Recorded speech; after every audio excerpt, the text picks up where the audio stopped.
Hello everyone, আশা করি তোমরা সকলেই ভালো আছো। আমরা এই ভিডিওতে kth smallest element in binary search tree এই প্রবলেমটা সলভ করব।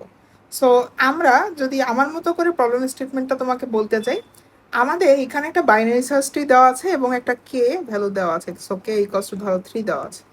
তোমাকে এবার বলছে যে ওই কে তম স্মল এলিমেন্টটা আমাকে তুমি খুঁজে দাও।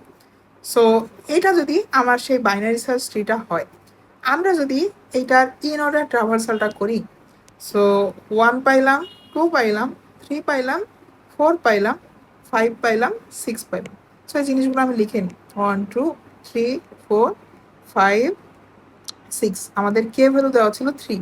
তার মানে তোমাকে থার্ড স্মলেস্ট এলিমেন্টের কথা বলছে। সো এই অ্যারেটা দেখলে আমরা কি বলতে পারতেছি যে এইখানে আমাদের থার্ড স্মলেস্ট এলিমেন্টটা কে? 3। ঠিক আছে। সো আমরা যদি জাস্ট এইটাকে বলে দিই যে এটা আমাদের অ্যারে, এবং আমরা যখন প্রবলেমটা সলভ করব, আমরা যদি অ্যারে থেকে কে মাইনাস ওয়ানতম ইন্ডেক্সের এলিমেন্টটাকে বলে দিই যে এইটাই আমাদের সেই কাঙ্ক্ষিত এলিমেন্ট, তাহলেই কি আমরা পেয়ে যাচ্ছি না? এই কে মাইনাস ওয়ান কেন করলাম? আমাদের এই অ্যারেটা তো 0 1 2 এইভাবে আমাদের ইন রিয়েল লাইফ অ্যারের ইন্ডেক্সিংটা হয়, তাই না?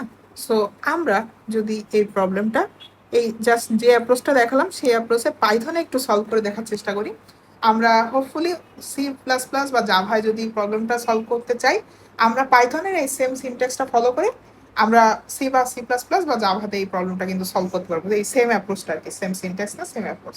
সো আমরা প্রথমে একটা অ্যারে ডিফাইন করে নিই। সো লেটস সে একটা ফাঁকা অ্যারে বলে দিলাম ARR, এবং সেইখানে আমরা একটা ইন অর্ডার ট্রাভার্সালের কোডটা ডিজাইন করে নিই। সো ইন অর্ডার আমরা রুটটা নিয়ে নিচ্ছি। আমাদের যদি রুটটা এক্সিস্ট না করে তাহলে আমরা রিটার্ন করে দিচ্ছি শুধু, আর যদি তা না হয় তাহলে আমরা ইন অর্ডার কল করব এবং রুট ডট লেফট দিয়ে দিলাম। আমরা এবার অ্যারেতে আমাদের যে রুটের ভ্যালুটা ছিল সেটাকে অ্যাপেন্ড করে নিচ্ছি, এবং ইন অর্ডারে গিয়ে এবার আমরা রুটের যে রাইট সেই রাইট সাবট্রিটা নিয়ে আবার কল করলাম, এবং এইখানে আমরা ইন অর্ডার মেথডটা কল করতেছি উইথ আওয়ার রুট। ঠিক আছে। সো এইখান থেকে আমাদের ইন অর্ডার ট্রাভার্সাল করে আমাদের অ্যারের ভিতরে সব ভ্যালুগুলো ম্যানিপুলেট করা ডান। সো বাইনারি সার্চ ট্রির অ্যারে রিপ্রেজেন্টেশন আমরা তৈরি করলাম। এবার আমরা কি করব, আমরা ওই অ্যারের এই যে অ্যারে ছিল তার কে মাইনাস ওয়ানতম ইন্ডেক্সটা জাস্ট রিটার্ন করে দেবো। তাইলে আমরা ওই যে কে তম ভ্যালুটা মানে কে তম স্মলেস্ট এলিমেন্টটা চাচ্ছিলাম ওইটা কিন্তু পেয়ে যাচ্ছে। ঠিক আছে। সো এবার যদি আমি কোডটা একটু রান করি, আমাদের অ্যাকসেপ্টেড হয়েছে, হ্যাঁ হয়েছে। এবার যদি সাবমিট করে দিই, দেখো আমাদের সব টেস্ট কেসগুলো কিন্তু পার হয়ে গেছে। ঠিক আছে। সো হোপফুলি এই প্রবলেমটা আমরা কিভাবে সলভ করলাম তুমি বুঝতে পারছো।